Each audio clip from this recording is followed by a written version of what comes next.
Hola Altubers, hemos cambiado un poco el escenario, lo cual no quiere decir que vayamos a cambiar de costumbres. Aquí venimos a hablar de una película y de lo que esa película nos sugiere. La película es No matarás, una película dirigida por Daniel Victori, protagonizada por Mario Casas. Esa es la reseña inicial. Luego, al final del vídeo, haremos una valoración crítica de la historia.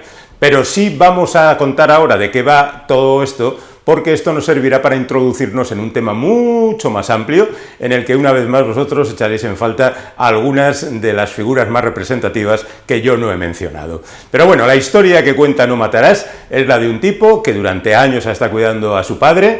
Este muere, entonces, impulsado por su hermana, decide darse un viaje estratosférico y en consecuencia pues se va preparando. Un día va a cenar a un burger, en el burger aparece una chica que le dice: oye, ¿me pagas la hamburguesa? Porque había quedado con alguien y no tengo dinero, y luego sale y le dice: oye, ven por aquí que te voy a pagar lo que te debo, y le lleva a otro sitio, y no contaré más porque a partir de ahí la cosa se lía. Podríamos decir que este personaje, interpretado por Milena Smith, es la representación de una mujer fatal, porque a este buen hombre le va a complicar muchísimo la vida y le va a meter en unos jaleos verdaderamente insólitos.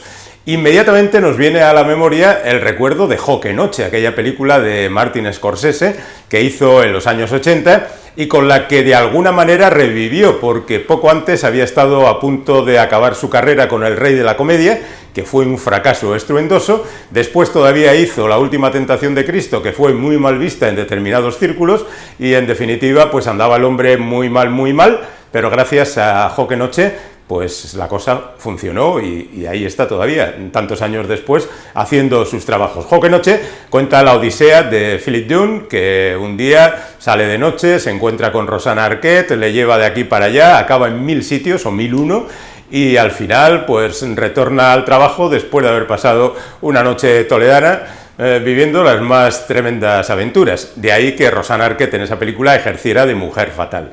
Bueno, la mujer fatal es un personaje literario que nace en el siglo XIX, pero que es mencionado en ocasiones anteriores y que viene a ser algo así como la defensa de los hombres frente a esas mujeres que de alguna manera les acogotan y a las que tienen miedo.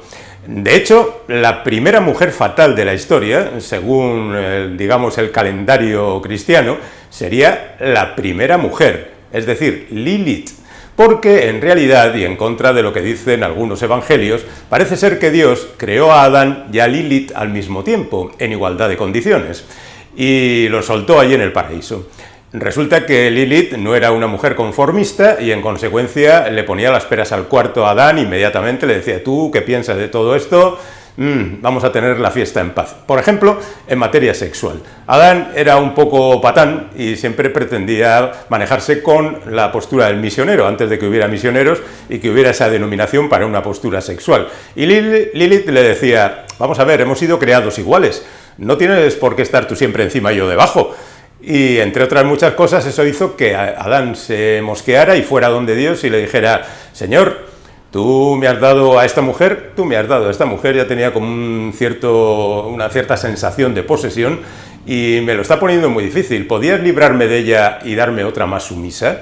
Y entonces Dios mandó a Lilith fuera del paraíso, fue la primera expulsada del paraíso, y a partir de entonces Lilith se ha venido representando en multitud de ocasiones en diferentes formas. En realidad, Lilith también viene de la cultura sumeria, de Mesopotamia, también de la mitología hindú. Es esa mujer que por la noche se apodera del alma de los hombres y los arrastra al infierno, y en consecuencia es una figura pues muy aprovechable por ciertas formas de machismo para señalar a las mujeres que no les gustan. Después, Dios creó a Eva de una costilla de Adán, ya le daba un papel subalterno, pero resulta que Eva también acabó siendo una femme fatal, porque con aquello de que fue al árbol de la ciencia del bien y del mal, la serpiente le dio la manzana, esta se la llevó a Adán, los dos comieron y acabaron en la calle del paraíso, pues ahí también vino a determinar que toda la estirpe humana acabaría mal por culpa de una mujer. Bueno, en cualquier caso, Lilith ha dado para mucho,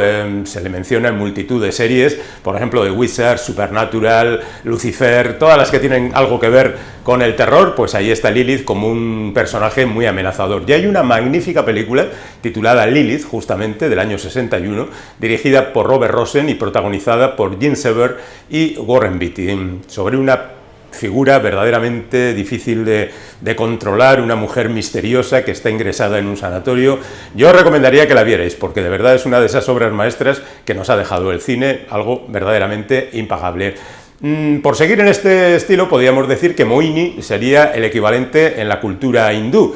Es uno de los 5 avatares de Vishnu, de los 25 avatares, perdón, y es la única mujer de los 25 avatares. El resto son hombres. Justamente esa figura viene a interrumpir la marcha normal de los hombres, o sea, a estropear sus reuniones y sus juergas personales, y tampoco está bien vista por la cultura patriarcal. En ese sentido, y por seguir con la Biblia, mencionaríamos a Jezabel, que es un personaje de origen fenicio, una libertina, una opresora de los hombres. Hay una película de William Wyler del año 30 y tantos, donde Bette Davis interpreta a Jezabel, y ya se sabe, porque hemos hablado en otro vídeo de estos, lo que pasó con ella, y si no, repasarlos, que no pasa nada, que están ahí para repetir. Ella se ocupaba del culto a Baal, que era uno de esos dioses junto con Moloch en la cultura fenicia, y en definitiva era alguien que chocaba de frente con el ideario cristiano. Entonces también, nada, condenada a los infiernos. Podríamos hablar de Helena de Troya. Helena de Troya es un problema para la historia, porque París se enamoró de ella. París venía del juicio de Afrodita, y Afrodita le había dicho que le concedería lo que quisiera. Entonces él decidió que quería a Helena de Troya, salió pitando para Troya, pero Menelao, su marido,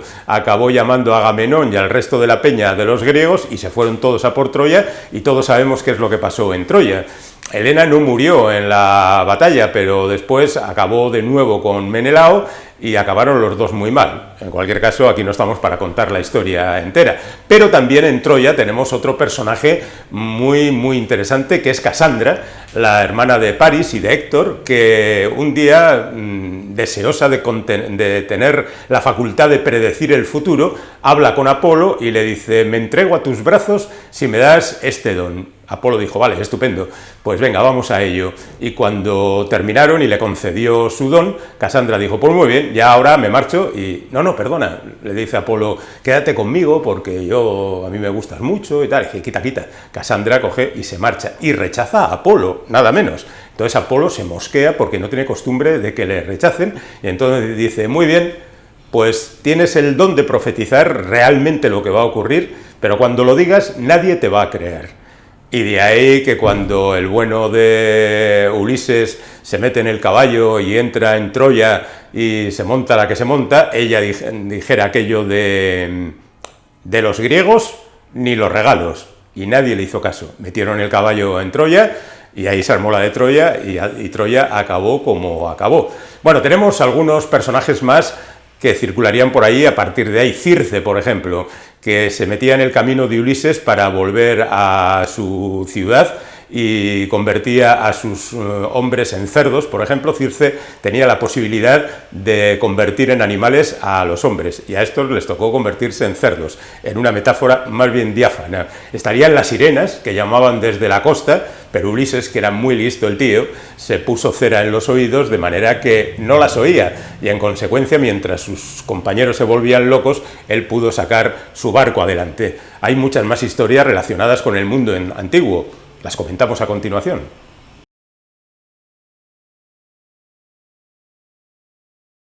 Por supuesto, hay en la historia una serie de personajes que no sabemos muy bien si pertenecen a la leyenda o a la historia, y en cualquier caso, si son verdaderamente históricos, pues seguramente aparecen nimbados por la superstición, la magia y todas aquellas cosas en las que se creía en aquel entonces. Por ejemplo, Salambó. Salambó es un personaje femenino, es hija de Amílcar Barca, en consecuencia es hermana de Aníbal Barca y de Asdrúbal Barca, y tiene un papel importante en aquellas historias de las guerras púnicas que esta gente mantuvieron contra los romanos. Entonces, Salambó fundamentalmente es conocida a través de una novela de Flaubert, que después de hacer su legendaria Madame Bovary, decidió hacer una novela mucho más escandalosa. Ya había montado una buena con Madame Bovary, dijo, pues voy a ver si lo superamos. Madame Bovary, por otra parte, también es una especie de fan fatal, ¿no?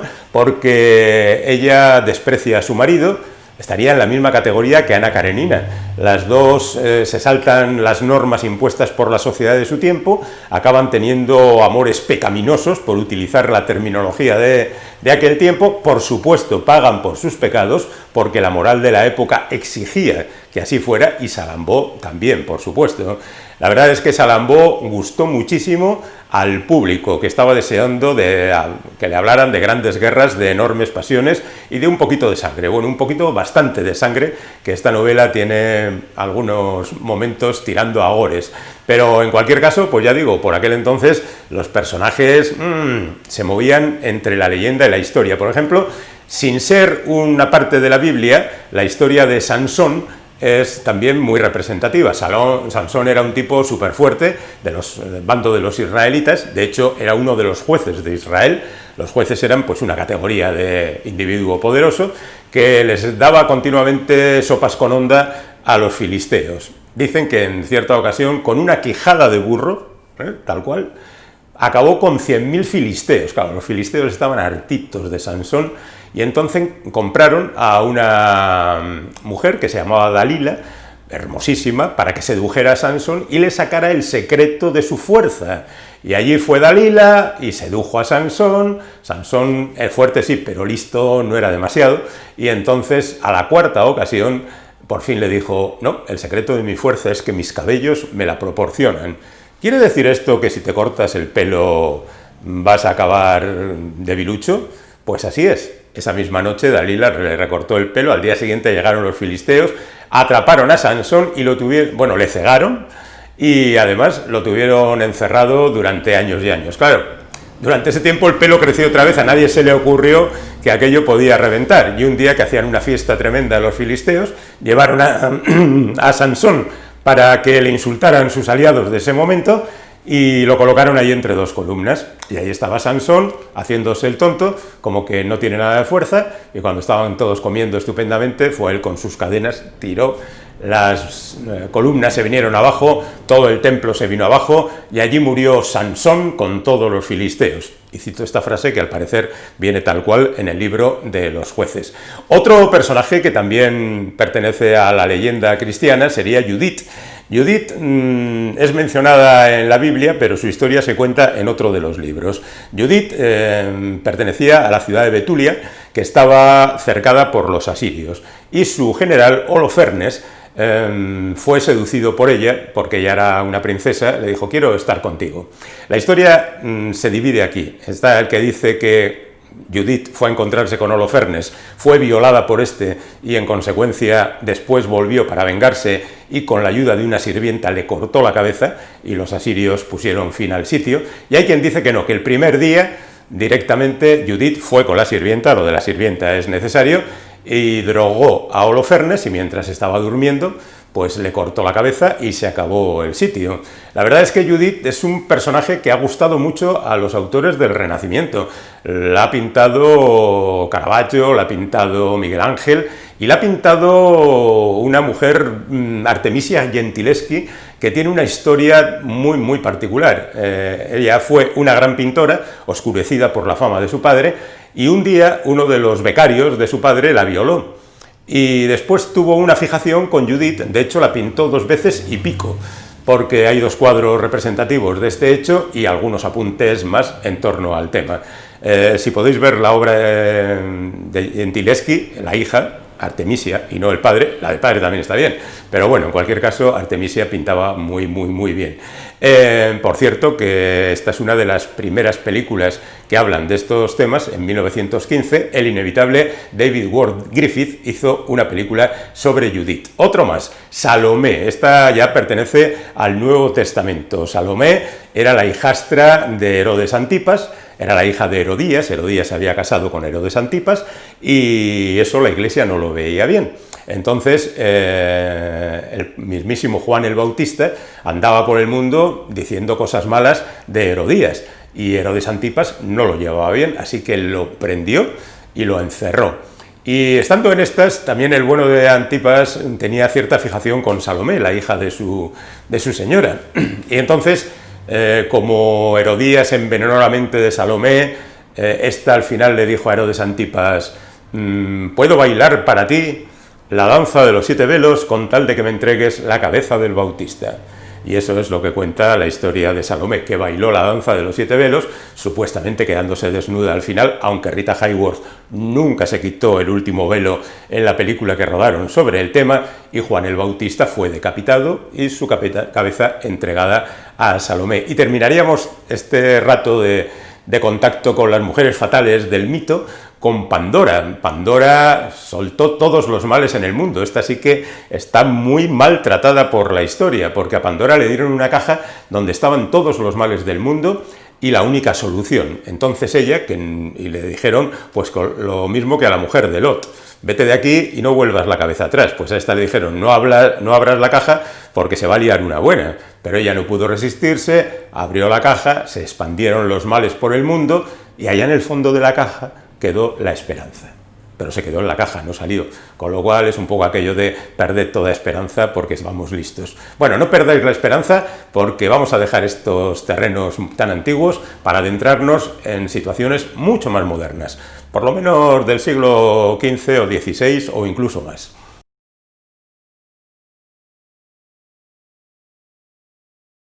Vamos a pasearnos por la historia. Bueno, vamos a empezar en el siglo XVI, que es cuando vivió, a caballo entre 2 siglos, Lucrecia Borgia.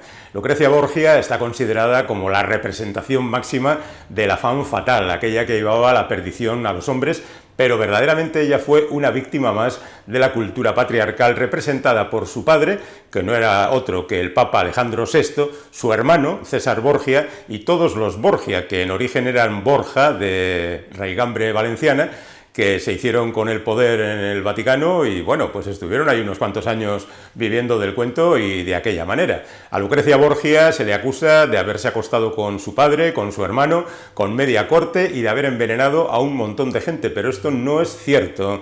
En realidad ya digo que ella fue un poco víctima de los manejos políticos de esta gente. Por ejemplo, ¿resultaba conveniente que se casara con una esforza? Pues la casaban y ella tenía solo 17 años y su marido al final acababa mal, pero no porque ella lo matara, sino porque César Borgia aspiraba a otras alianzas con otra gente y ese tío le molestaba. Y así hasta 4 veces casaron a Lucrecia Borgia con otra gente. Es verdad que, según parece, tenía afición a la química y a los venenos, pero no queda demostrado a cuánta gente mató ella, más allá de un tipo que dicen la violó y luego ella se vengó matándole con un veneno. Pero en cualquier caso, insisto, Lucrecia Borgia, esa representación de la maldad femenina, no es más que una víctima. Lo mismo podríamos decir, y damos un salto de gigante, hasta principios del siglo XX con Mata Hari. Mata Hari es la representación de la aventurera de principios del siglo XX, una mujer que aseguraba que era oriental y de ahí su nombre de Mata Hari, pero en realidad se llamaba Margareta Gertrudis Cela y era holandesa. Pero bueno, dicen que estuvo por Oriente, que aprendió danzas exóticas y gracias a ello se pudo durante un tiempo funcionar bastante bien en aquella época, en la Belle Époque, principios del siglo XX, en la época eduardiana, no solo en Inglaterra, sino también en Europa. Lo que pasa es que llegó la Primera Guerra Mundial y entonces los franceses recurrieron a ella para conseguir información de los oficiales alemanes. De hecho, la mandaron a Alemania con la intención de que acabara asesinando al Kaiser. Lo que pasa es que uno no llega al Kaiser tranquilamente, ni siquiera utilizando sus artes más o menos perversas, como decimos. Lo que ocurrió después es que los alemanes, conscientes de que era una espía de los franceses, intoxicaron a los franceses diciéndoles que Mata Hari les había entregado secretos del ejército francés. Cuando Mata Hari volvió a Francia diciendo, bueno, no he podido matar al Kaiser, etcétera, etcétera, le dijeron, no has podido matar al Kaiser porque tú eras una espía de los alemanes que nos estabas engañando a nosotros. No, no, que yo de verdad trabajaba para vosotros. Nada. La juzgaron sumariamente, la fusilaron en el año 17 y ahí empieza un poco la leyenda y Mata Hari se ha quedado como representación de la mujer voluble que cambia según sus intereses de bando con total tranquilidad. Hay, la verdad, un montón de representaciones, películas Está desde Greta Garbo, que hizo una Mata Hari, hasta Silvia Kristel, que había hecho Emmanuel, también hizo una Mata Hari ya en los años 80, y la verdad es que, bueno, pues es un personaje de honda raigambre. Otra más sería Carmen, aquella que en mitad del siglo XIX fue puesta negro sobre blanco por Prosper Mérimée en una historia que la verdad es bastante rocambolesca. La buena de Carmen es una cigarrera en Sevilla, aunque es de origen vasco, y conoce a un tipo, don José, que también es de origen vasco, y conoce a un bandolero y resulta que tiene amores con él, pero don José la pretende y está muy mosqueado. Y luego también tiene amores con un torero, que no es exactamente el Escamillo de la ópera de Bizet, porque Bizet hizo una ópera, la tan famosa Carmen, que tiene la habanera de Carmen y demás, donde el personaje del torero tiene gran importancia, pero en la obra original no tiene tanta importancia. Lo importante es el recorrido de esta mujer, Carmen, por diferentes amantes y en diferentes situaciones en las que va sobreviviendo de la mejor manera posible, porque aunque es una persona descarada y así un poco echada para adelante, la verdad es que tiene que sobrevivir en un mundo de hombres y esto es muy, muy complicado. Dejamos a Carmen y nos vamos con Juliette, o el vicio recompensado del Marqués de Sade. El Marqués de Sade, como ya queda dicho en otro vídeo, se pasó 27 años en cárceles y en reformatorios y en psiquiátricos, y escribió allí la mayor parte de sus obras. Y en un momento determinado escribió dos novelas, una era Juliette y la otra es Justine. Es curioso porque las dos son hermanas, pero cada una de ellas se comporta de diferente manera. Por ejemplo, Juliette es una mujer muy echada para adelante, capaz de salir adelante como sea, engañando a quien sea, acostándose con quien se le ponga por delante y logrando sus objetivos. Mientras que Justine es, al contrario, muy apagada, una mujer sin demasiados arrestos, le pasa de todo, grandes desgracias, mientras que a Juliette las cosas le van bien, es decir, la bondad es recompensada con el castigo y, sin embargo, las personas que saben salir adelante pues consiguen, a través del vicio, ciertas recompensas. Paradojas de la vida. Pero bueno, el Marqués de Sade ya se sabe que estaba loco, o igual no tanto, pero bueno, en cualquier caso, ahí queda ese personaje que nos llevaría luego a otros personajes más directamente relacionados con la mitología vampírica, porque a la femme fatale también se la conoce como vampiresa, porque a finales de los años del siglo XIX y principios del XX hay una serie de historias relacionadas con las vampiras. John Keats, por ejemplo, tiene un famoso poema titulado Lamia, donde habla de esta mujer que aparece por las noches misteriosamente y acaba con la fuerza de los hombres. Más o menos basada en esta misma historia está La novia de Corinto, de Goethe, que es anterior, quizá Keats copió a Goethe, pero vamos, básicamente cuenta la misma historia. Y Edgar Allan Poe, a mitad del siglo XIX, escribe dos relatos también relacionados con esto. Uno es Ligeia y la otra es Berenice. En ambos casos se habla de mujeres que han muerto y que, sin embargo, por ejemplo, en el caso de Ligeia, su marido se vuelve a casar y hay un ser misterioso que por las noches se aparece, que es evidentemente la sombra de Ligeia. O en Berenice ocurre más o menos lo mismo, aunque el marido no vuelva a casarse, sin embargo sigue recibiendo la visita de Berenice. La muerta enamorada de Teófilo Gautier es más o menos la misma historia. Ya yo digo que en esas fechas casi todos se copian unos a otros. Carmila, de la que ya hablamos en la sección dedicada a John Connolly y a otros detectives de lo sobrenatural. Si queréis más explicación, ir a aquel vídeo. Cuenta la historia de una joven que se queda a vivir en casa de una amiga y que por las noches, oye, desenfunda el colmillo y se pone a sacar sangre por el método más brutal. Bueno, además de eso tenemos el caso de Rudyard Kipling, que, como todos sabéis, es el autor de Kim, de El hombre que pudo reinar, aquel autor colonialista que le llamaban, que sin embargo también incidió en esto en un poema que escribió justamente para acompañar la exposición de un cuadro de un amigo suyo que se titulaba El vampiro. Bueno, pues esta historia, este poema de Kipling, al final ha sido llevado al cine en un par de ocasiones. Lo fue en 1913. En 1913 se hizo una versión de esta historia que no pasó precisamente a los anales, pero inmediatamente después, en 1915, se hizo otra que se titulaba La hija del diablo, donde se adaptaba ya con toda su crudeza esa historia. Y la verdad es que fue un gran éxito, sobre todo porque lanzó a la fama a una actriz que se hacía llamar Teda Bara, que en realidad era como de Kansas, pero que le parecía muy exótico llamarse Teda Bara y decir que provenía de nobles europeos, y aparecía, pues hay una famosa fotografía rodeada de esqueletos y calaveras, y hizo varias películas de ese tipo, hasta que a la productora le pareció que era demasiado lúgubre y decidió contar la verdad, que no era de Europa, sino que era de los mismísimos Estados Unidos, y ahí acabó la historia. Dreyer, Carl Theodor Dreyer, un cineasta danés magnífico, se basó también en esta historia para hacer Vampir, la historia de Kipling, como decíamos. Bueno, y dejamos esa parte del cine para dedicarnos a cosas mucho más cercanas.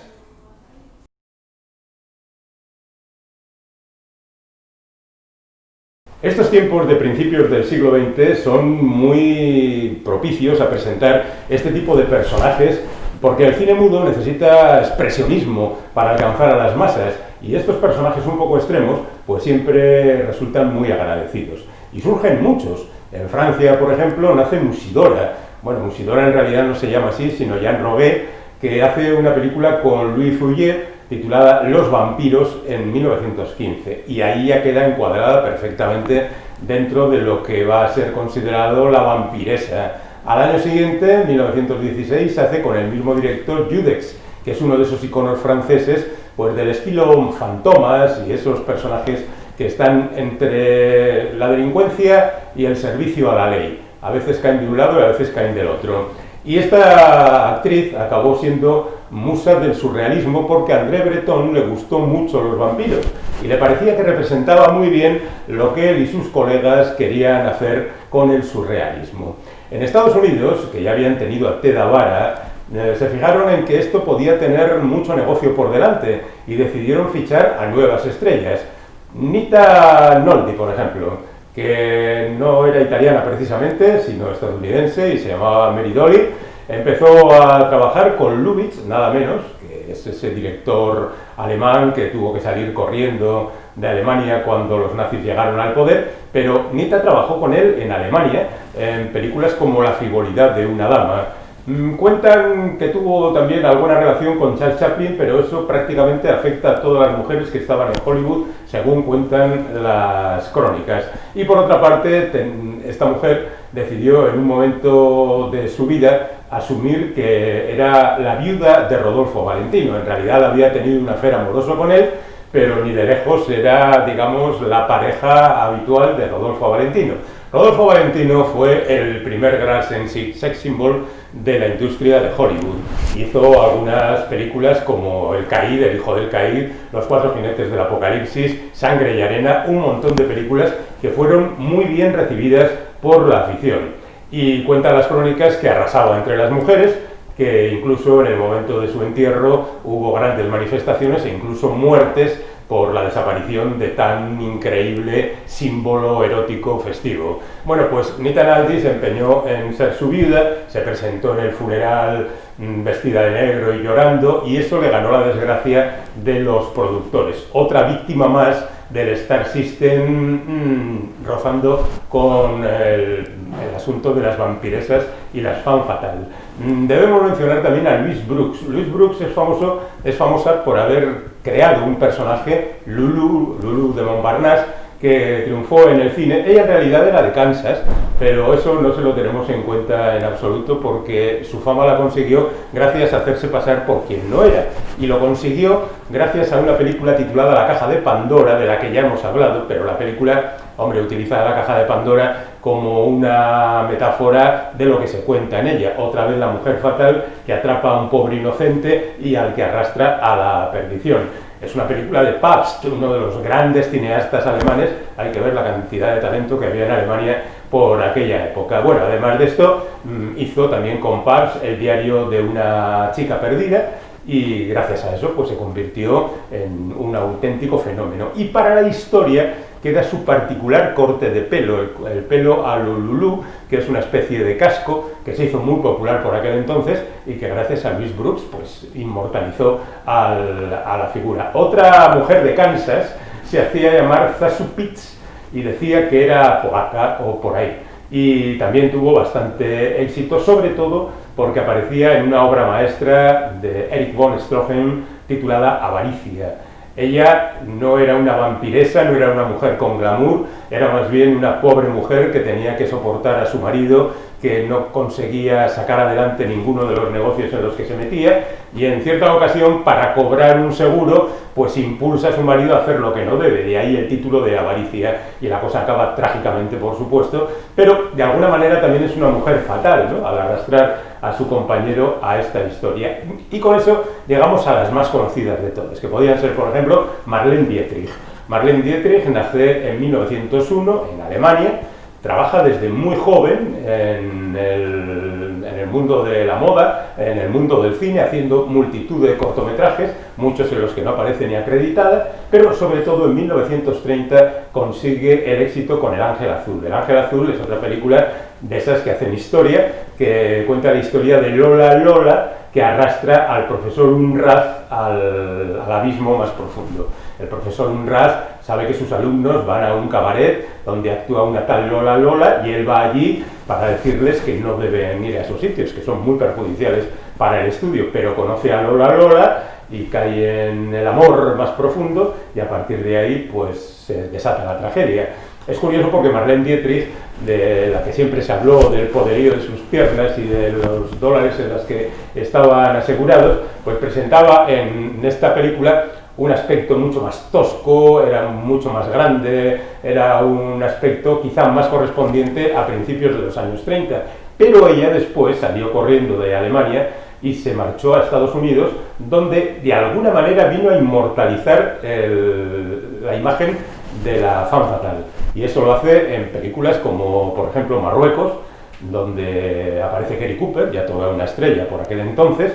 Aparece también en Capricho Imperial, El Expreso de Shanghái, todas películas con Erich von Stroheim, que es su padrino en aquellas ocasiones. El Diablo es una mujer, es otra película de éxito, pero de repente, hacia los años 40 y algo, empieza a declinar su carrera y entonces deciden revitalizarla, no tanto como una mujer muy peligrosa para los hombres, sino como casi una actriz de comedia. En la película Arizona, con James Stewart, al fin y al cabo es un western, pero es también una comedia. Y a partir de ese momento, pues ella sigue trabajando con Billy Wilder, por ejemplo, en Berlín Occidente o en Testigo de Cargo, pero siempre sigue manteniendo ese punto de yo decido mi propio destino y ningún hombre me va a marcar lo que voy a hacer. Y eso queda muy claro en una película de Fritz Lang, otro alemán instalado en Hollywood, titulado Encubridora, que también es un western donde regenta un lugar donde aparecen los fugitivos de la justicia y ella domina a esos peligrosísimos hombres. Bueno, la verdad es que Marlene Dietrich todavía haría algunas películas memorables, como Sed de Mal, pero ya su carrera empieza a declinar. La otra gran figura de la época es Greta Garbo, que es sueca y que empieza a triunfar con películas como El demonio y la carne, y durante toda la etapa del cine mudo pues la cosa va estupendamente, pero llega el momento del sonoro que se carga a muchas estrellas que no tienen la voz adecuada para que los micrófonos la capten y les den esa prestancia que necesitan. Por ejemplo, su eterno compañero John Gilbert tiene que retirarse porque su voz es aflautada. Y en consecuencia el gran misterio era si Greta Garbo iba a poder sacar adelante ese salto. Bueno, la película se titulaba Anna Christie. Allí en Anna Christie interpreta a una mujer que no habla hasta bien pasada la media hora, una mujer misteriosa que llega a un puerto, conoce a un marinero y la gran promoción era Garbo habla.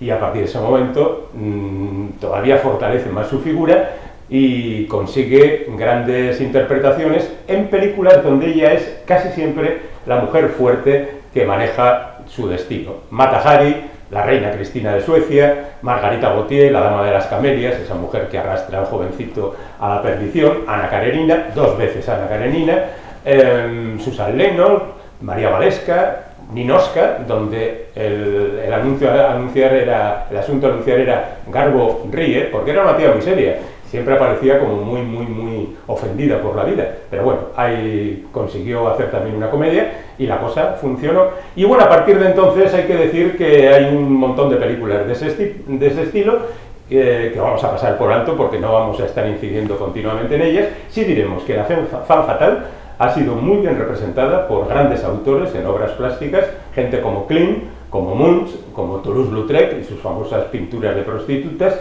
y por los prerrafaelitas, gente como Dante Gabriel Rossetti o como Waterhouse. Lo dejamos aquí hasta nuestra siguiente aparición, en el que ya entraremos en otros terrenos sobre la femme fatale.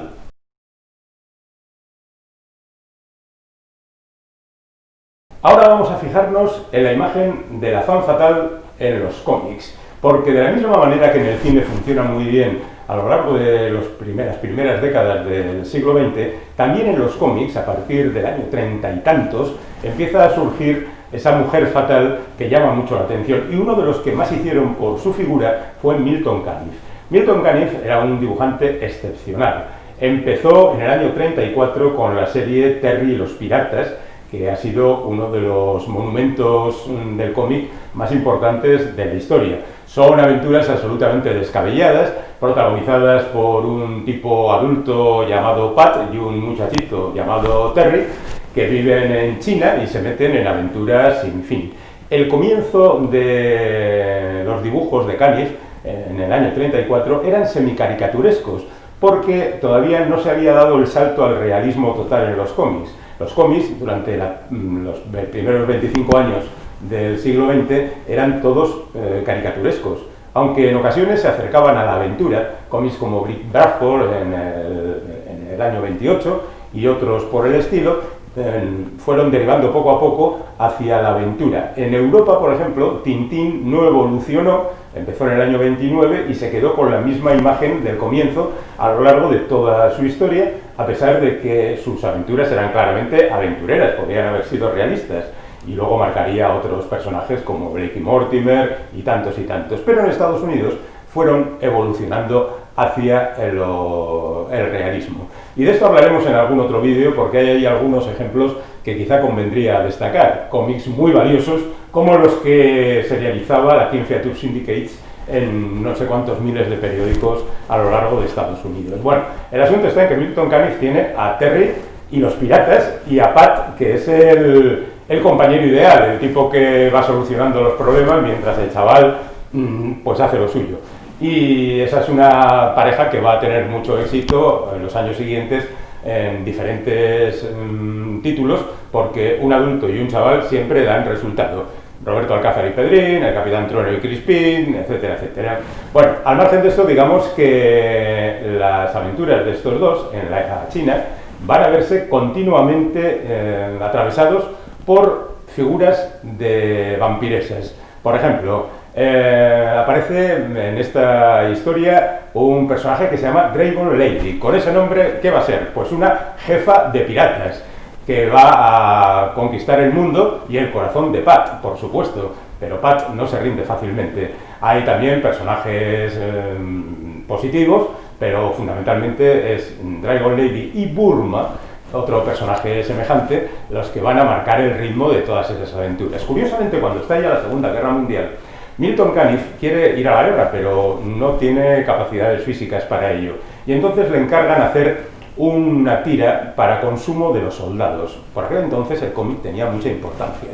Y entonces coge a uno de los personajes de Terry y los piratas, Burma, y lo suma a una serie de soldados en unas aventuras, en unas tiras que son autoconclusivas. 4 viñetas, un chiste, un acto, algo por el estilo. Pero alguien empezó a considerar que igual eran demasiado estimulantes para los soldados y que incluso podían caer en el mal gusto. Y es cierto que algo de machismo, o bastante de machismo, hay en estas historias. Entonces, el general de turno llamó a Caniff y le dijo: oye, nos gusta tu trabajo, pero preferiríamos que fuera un poquito más suave. Entonces, como ya no podía seguir con Burma, que era una descarada, pues decidió crear otro personaje que se llamó Miss Lace. O sea, algo así como mis puntillas. Y la verdad es que creó otro estereotipo fantástico que se publicaba bajo el título de Male Call, o sea, la llamada del macho. Y el resto podéis imaginaros. El asunto duró durante toda la guerra, hasta 1946, un año después de terminada la guerra, y mientras tanto Caniff se había ido desligando de las historias de Terry y los piratas. Entonces tenía que crear otro personaje y lo creó a partir de 1947, se llamó Steve Canyon, y era en principio un piloto que estaba en la guerra, pero que se metía en 14.000 aventuras muy diferentes, muy variadas, y que de la misma manera que sus compañeros anteriores, pues veía su vida cruzada por diferentes vampiresas. Copper Calhoun, por ejemplo, aparecía y venía a poner patas arriba la vida del personaje. Miss Missou sería otro de estos personajes. Madame Lux es otro personaje muy preocupante, las historias de Steve Canyon. Ya digo, una obra maestra. Algún día hablaremos con más detalle de todos estos trabajos. La King Theatre Syndicate, que publicaba muchas aventuras, por cierto, que habría que hablar de la visión que dan los cómics de estos autores dentro de ese sindicato, porque, por ejemplo, Diana Palmer, la novia del fantasma, no es precisamente la muchachita que está esperando a que el fantasma vaya a buscarle. La primera viñeta del fantasma muestra a Diana Palmer en un combate de boxeo, ella como boxeadora. O sea que ya da idea de que a veces en el cómic se ha tratado a las mujeres mucho mejor que lo que han hecho algunas películas y algunas novelas de la época. Bueno, otro personaje que nace en 1944, en plena Segunda Guerra Mundial, es Johnny Hazard. Johnny Hazard lo hace Frank Robbins, que era un discípulo de Milton Caniff. De hecho también es un piloto, incluso antes de que naciera Steve Canyon, él ya había creado un piloto que se escapa de un campo de concentración en la primera aventura, después va a seguir durante la guerra con historias bélicas, pero después va a hacer exactamente lo mismo que Steve Canyon, recorrer el mundo metiéndose en 1001 problemas y un poco a la altura de las circunstancias históricas. Por ejemplo, la Guerra Fría, pues ahí está este hombre metido en asuntos de espionaje.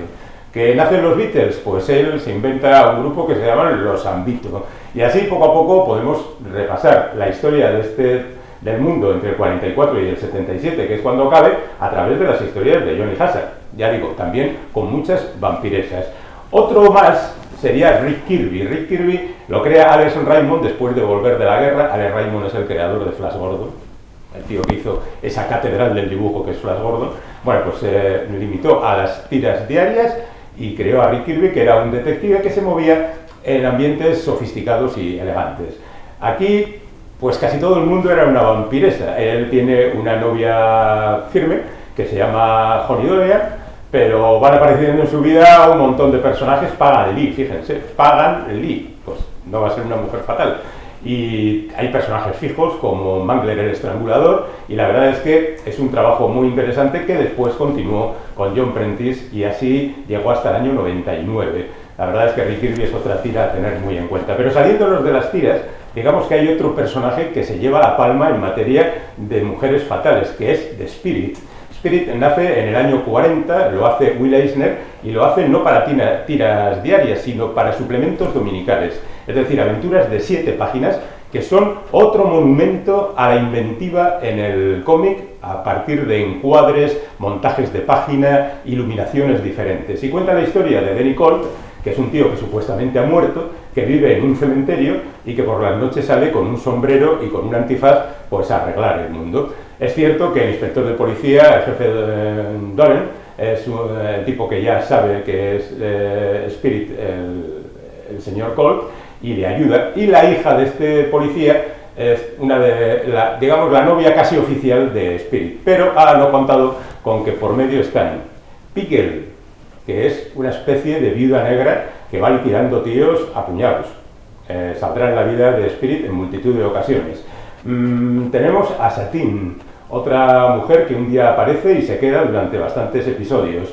A Sansaref, que además tiene una hija que se llama Sari, y que madre e hija van a poner en problemas a Danny Colt, que tiene como ayudante a un afroamericano, un adolescente afroamericano que se llama Ebony White. Aquí todo tiene gracia en los nombres de esta gente. La verdad es que merece y mucho la pena seguir las lecturas de Spirit. Y ya para terminar con este aspecto, digamos que Catwoman es un personaje que nace en el año 40 también para hacerle la vida imposible a Batman, y luego es buena o mala, depende del día.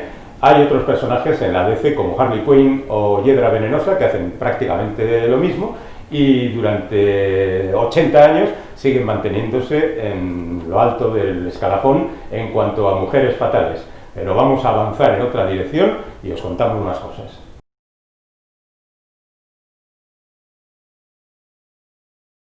Nos vamos a sumergir de nuevo en el cine, porque el hecho de que el siglo XX haya avanzado no quiere decir que no sigan surgiendo algunos personajes relacionados con este homenaje que estamos rindiendo hoy a las vampiresas o femme fatale.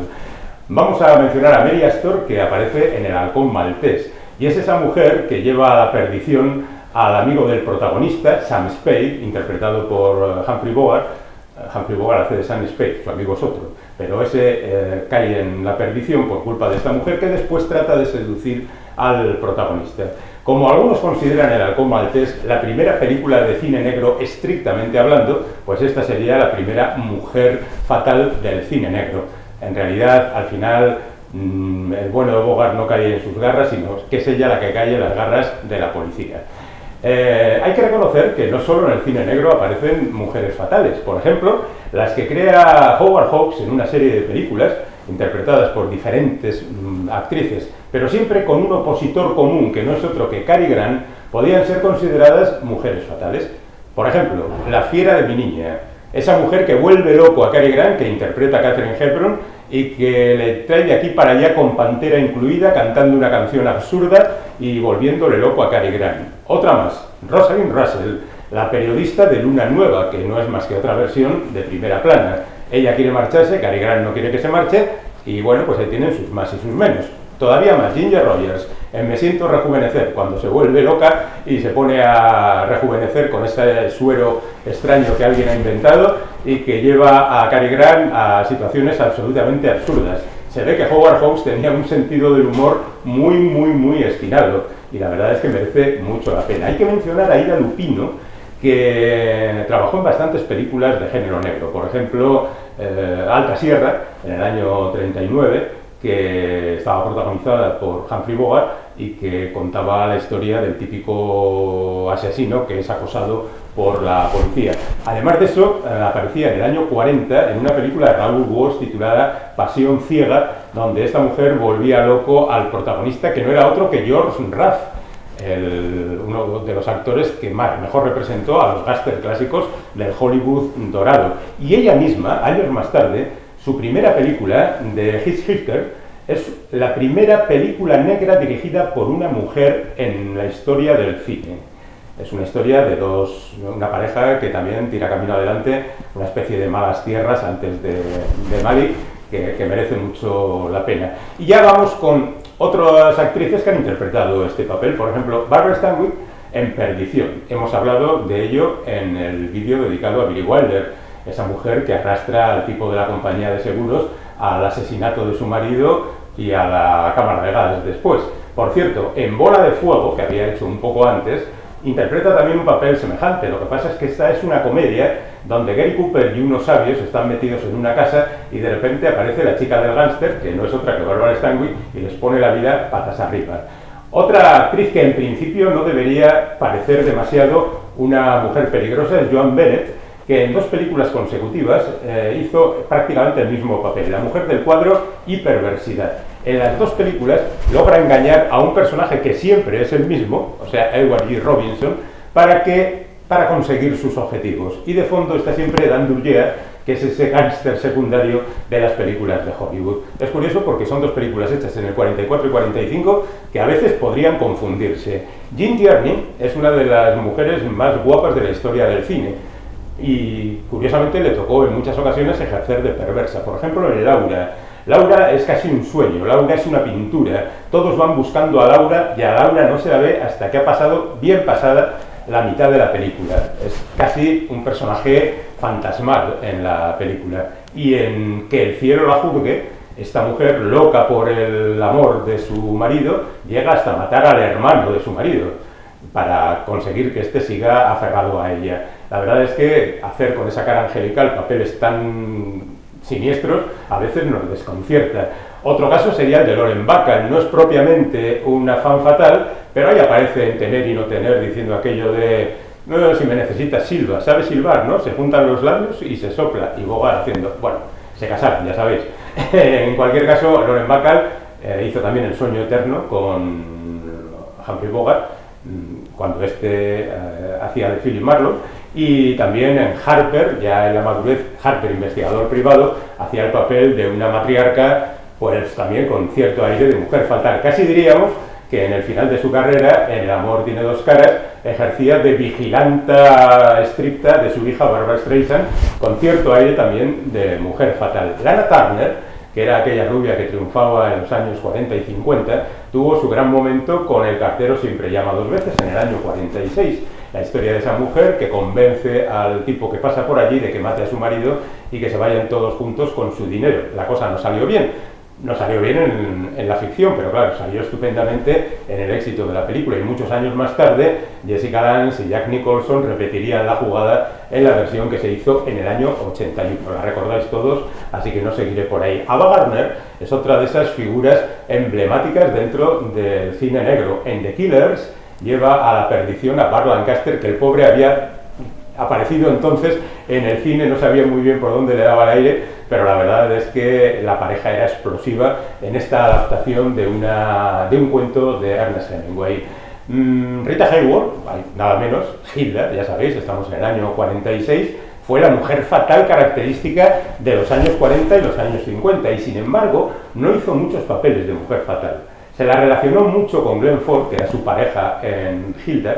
Quiero decir que hicieron muchas películas juntos, pero ya cambiando el personaje. Quizás solo volvió a ser la gran fan fatal en La dama de Shanghái, dirigida por el que había sido su marido Orson Welles, y que la convierte también en alguien despreciable, pero tremendamente hermoso. Y aquella escena final entre la galería de espejos es inolvidable. Tenemos a Jane Greer, menos conocida, pero en Retorno al pasado, de Jack Turner, engaña a Robert Mitchum, le dice que se van a jugar los dos con el dinero y luego le deja tirado. Pero cuando Kirk Douglas le llama a Mitchum y le dice dónde está la pasta, él tiene que buscarla y bueno, la encuentra. Pero lo dejaremos ahí. Marilyn Monroe empezó a destacar en una película de los hermanos Marx y en La jungla de asfalto, donde hacía de amante del jefe del tinglado, el abogado aquel que planea todo el asalto. No es propiamente una mujer fatal, pero sí lo es en la película que rodó 3 años más tarde, Niágara, donde lleva a la locura a su marido, Joseph Cotten, y a la perplejidad a una pareja de recién casados que pasaban por allí. Jane Russell, su compañera en Los caballeros las prefieren rubias, hizo siempre de mujer fatal. En la película que hiciera, ella era una mujer fatal. La mujer que aparecía allí y trastocaba absolutamente todo. Ocurría en westerns, por ejemplo, en El forajido, que fue su primera película, o en Los implacables, donde volvía loco a Clark Gable. Bueno, esta es una actriz que verdaderamente era sorprendente. Recuérdenla en Una aventurera en Macao con Robert Mitchum. Increíble, ¿eh?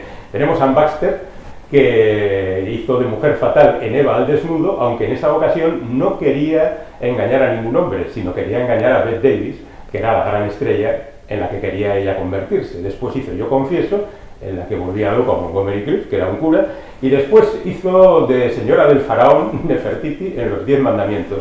Terence Moix dice que ahí hay un error gravísimo de casting, que Anne Baxter tenía que haber hecho el papel de Séfora, la mujer de Moisés, que interpretaba a Yvonne de Carlo, y que Yvonne de Carlo, que tenía mucho más aspecto de mujer fatal, tenía que haber hecho de la mujer del faraón. Pero bueno, al margen de estas consideraciones, digamos que Anne Baxter estaba razonablemente bien, pero que Yvonne de Carlo, esta sí que era una fan fatal tremenda en películas como, por ejemplo, El abrazo de la muerte, otra vez con el pobre Burt Lancaster cayendo en las garras de esta mujer. Tenemos a Dorothy Malone, que prácticamente desde que hizo de librera en la película El sueño eterno, hizo el resto de su carrera haciendo de mujer fatal. Tenemos a Gloria Graham, que hizo papeles muy turbios en Deseos humanos o en Los sobornados.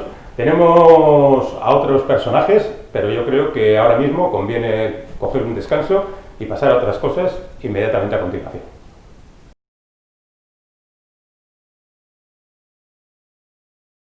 Estamos ya en el final de los años 60. Ahí hay otra mujer fatal, se llama Mrs. Robinson y aparece en la película El graduado. ¿Recordáis? Anne Bancroft interpretaba a esta viuda negra que atrapaba a Dustin Hoffman en sus redes y no le dejaba escapar fácilmente. Alguien también de por aquel entonces es Angie Dickinson, que había aparecido fulgurantemente en Río Bravo, también con un personaje esquivo llamado Plumas, una jugadora profesional que volvía loco a John Wayne. Y ya avanzando un poquito más tendríamos a Faye Dunaway en aquella legendaria Bonnie and Clyde donde arrastraba a Warren Beatty también a ese final trágico que todos recordamos. Pero saltando los años, porque tampoco vamos a estar aquí todo el rato hablando de esto, tenemos a Kathleen Turner en 1981, donde interpreta en su primera película a una mujer que convence a un pavo que pasaba por allí y que interpretaba a William Hart de que mate a su marido Richard Crenna en Fuego en el cuerpo.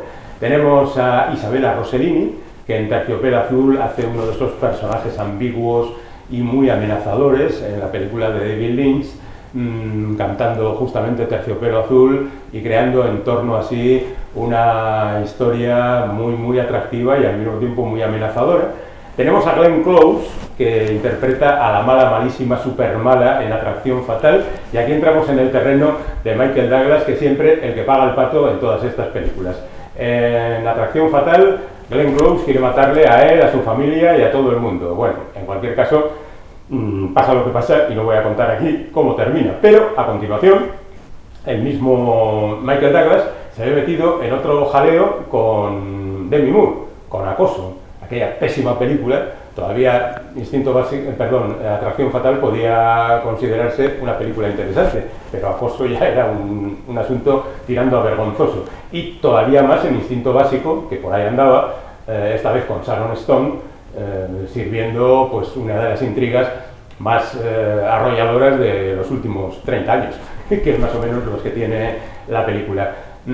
Esta situación de triunfo de estas películas lleva a que a continuación se pongan en marcha lo que nosotros llamamos algo así como cuidado, tu vecino es peligroso.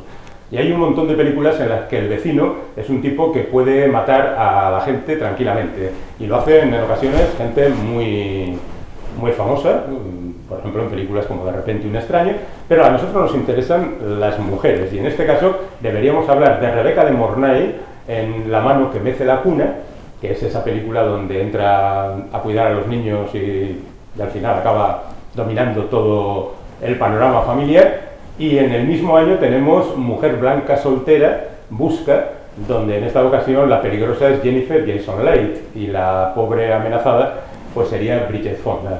Estas películas, por supuesto, terminan bien porque el público tiene que salir del cine convencido de que la justicia siempre triunfa.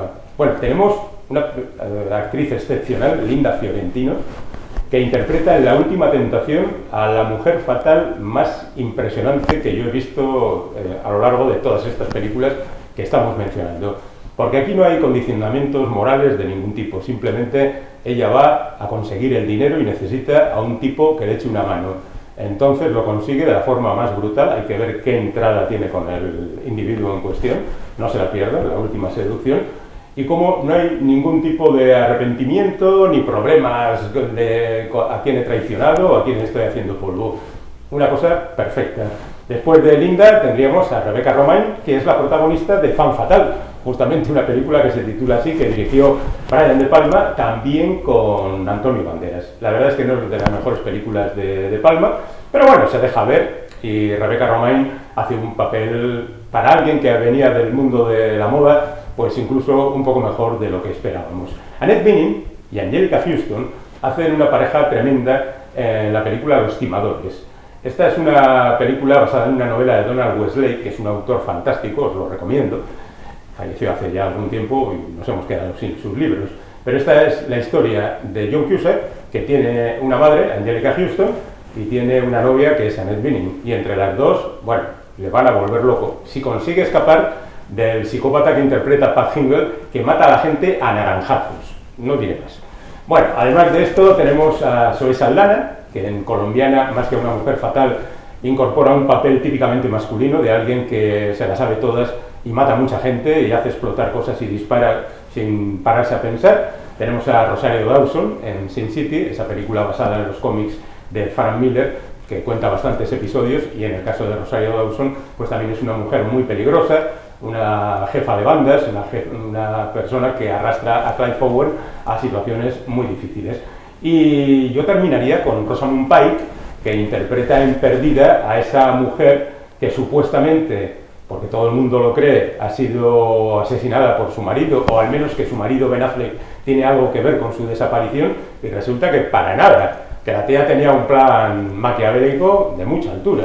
Y ya estamos prácticamente llegando a la actualidad. Sé que no he mencionado a un montón de mujeres fatales, pero mira, voy a mencionar a algunos por encima para que veáis que los tengo en mente. Por ejemplo, Halle Berry en Operación Swordfish.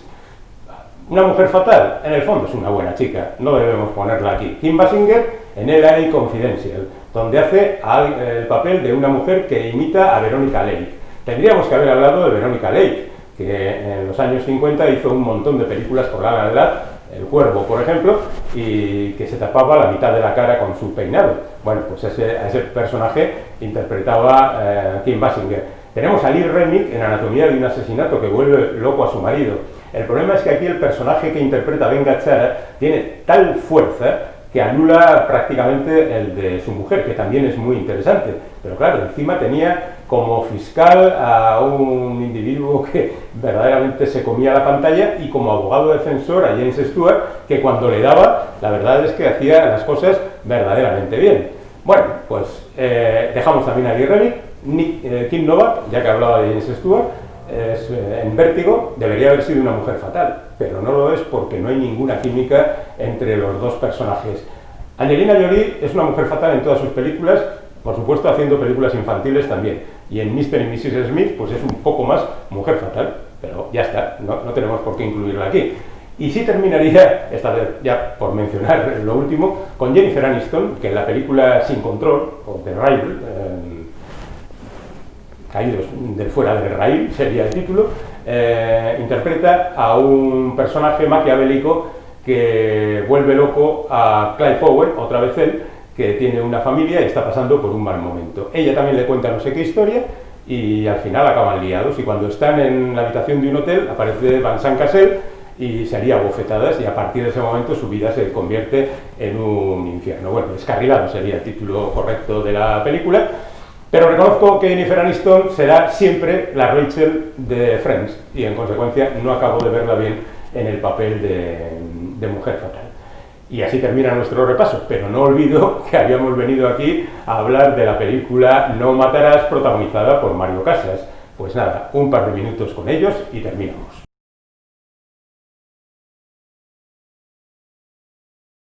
No Matarás, una película de David Victorin que cuenta, como decíamos al principio, la historia de un tipo aparentemente inofensivo, sin ganas de meterse en ningún jaleo, sin ganas de hacer nada en realidad, que ha estado mucho tiempo acompañando a su padre agonizante, y cuando este muere, pues su hermana le convence para que dé una vuelta al mundo. Pero una noche se va a comer una hamburguesa, aparece una chica, le dice, ¿me puedes pagar la hamburguesa?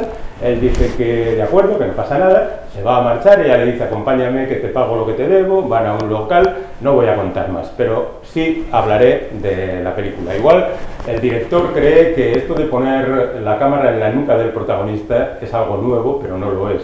Llevamos disfrutándolo, padeciendo, depende de la película, un montón de años. Es cómodo en el sentido de que vas quemando secuencias a toda velocidad, pero es un poco incómodo porque en realidad tienes mucho tiempo muerto en los que no cuentas nada. Ventajas, desventajas.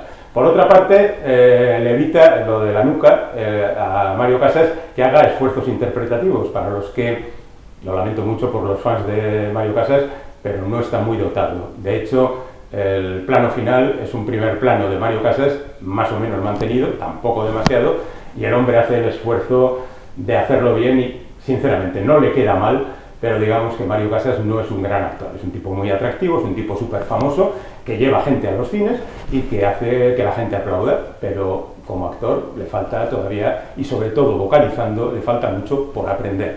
Bueno, esta es una película que es una historia negra, como queda claro, en la que se viven diferentes episodios, que no voy a contar, por supuesto, algunos más afortunados que otros. Es cierto que el arranque es extremadamente lento, falta mucho para que entremos verdaderamente en acción, y también es cierto que hay algunas cosas difícilmente justificables en la película. Uno no entra en un hospital desconocido y descubre dónde está aquel a quien busca en el minuto 0,3. Pero bueno, son cosas que viendo cine hay que aceptar tranquilamente. Conforme avanza el metraje, la película se vuelve un poco más inconsistente, porque claro, tú metes al personaje en enormes problemas y tienes que inventar grandes cosas para hacerle salir de ellos bien. Y aquí no se sale de todos los problemas bien. Es decir, que es una película que se puede disfrutar, de hecho yo la he disfrutado, pero digamos que acumula demasiados errores como para considerarla una buena película. Sin embargo, ya digo, hora y media impecables, lo pasamos bien, no tenemos demasiadas cosas que decir en contra, salvo las que he apuntado, y que Mario Casas vocalice un poquito más en la próxima película para beneficio de todos los espectadores. Y aquí lo dejamos, que ha sido un largo recorrido este de las Femme Fatale o vampiresas, que esperamos que os sirva para recuperar algunos libros, algunos cómics y algunas películas. Así que ahí lo dejamos. Hasta pronto. Ah, bueno, se me olvidaba que poned vuestros comentarios debajo de este vídeo, que si no estáis suscritos os debéis suscribir, que tenéis que darle a la campanita para que os avisen de que hemos puesto un nuevo vídeo. Y aquí cumplimos, ¿eh? Aquí un par de ellos a la semana caen prácticamente seguro. Y también contárselo a amigos, vecinos y familiares, incluso a ese tipo que no te gusta, más que nada porque seguramente tampoco le gustarán estos vídeos y para fastidiarle. Así que nada, hasta luego, esta vez sí.